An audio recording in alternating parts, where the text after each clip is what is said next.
Lost Arkyves presents The Djinn's Whisper. There are moments, aren't there, when you feel it?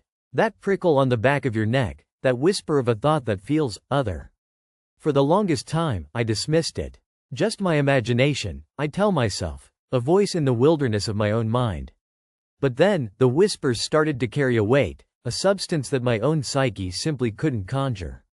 It was like listening to a radio station that wasn't quite tuned in, a faint signal bleeding through the static, carrying information. This isn't about hearing voices in the traditional sense, the kind that plague those with certain mental health conditions. This is something far more subtle, more ancient.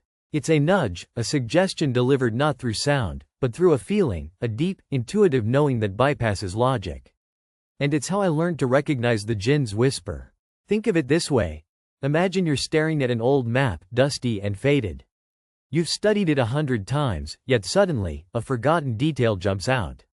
A faint line you never noticed, a symbol that seems to pulse with hidden meaning.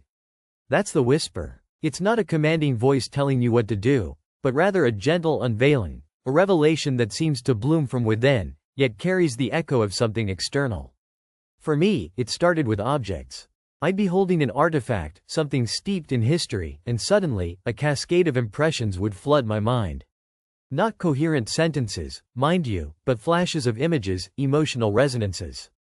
A feeling of immense joy from a child's lost toy, or a chilling dread from a weapon used in anger. These weren't my memories, they weren't my emotions. They were borrowed. They felt like echoes of lives lived, of moments frozen in time, somehow accessible through the Djinn.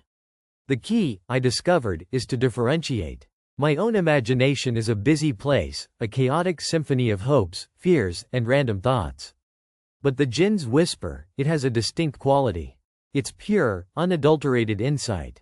It cuts through the noise. It offers clarity where there was confusion.